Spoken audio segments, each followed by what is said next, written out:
An episode of Chicago Police Intelligence still included Officer Cook. She was an excellent police officer.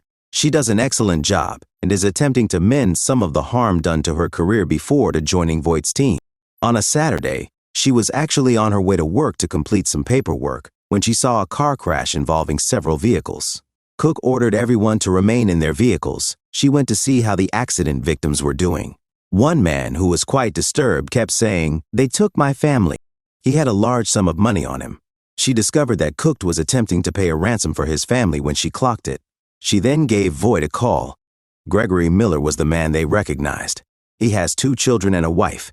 His spouse was not answering her phone. Their children weren't in class. Unfortunately, Gregory's automobile was destroyed in the collision when they attempted to check his GPS. Without a password, they were also unable to access his phone.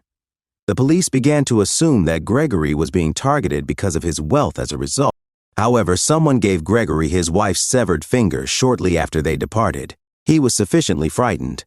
He made an attempt to cover the ransom. The police then intervened after he was involved in an automobile collision. Cook accompanied Voight to the man's house. The severed finger was located. Because of the wedding ring, they knew it belonged to the wife. They also obtained video of the building's garage. A man wearing a ski mask was seen on camera climbing up the automobile and letting himself into the passenger seat. Where was the security? Gregory later received a video from the kidnapper. He informed him that his money was late. He forwarded the video to the deceased man's phone after killing Gregory's wife on camera. It was all up to the children now.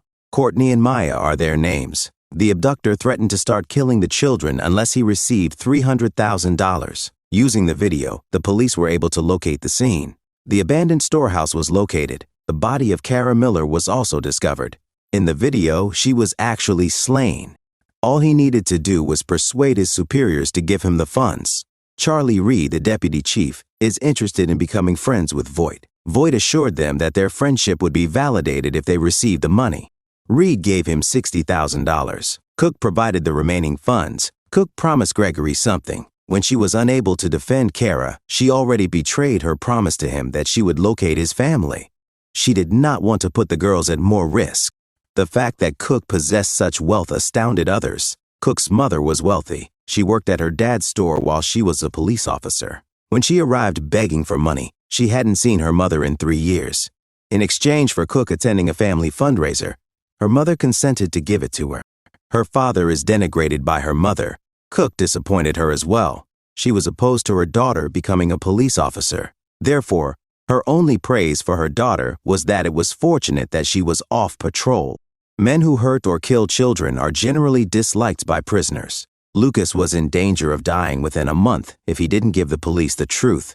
Of course, he went with the safest option.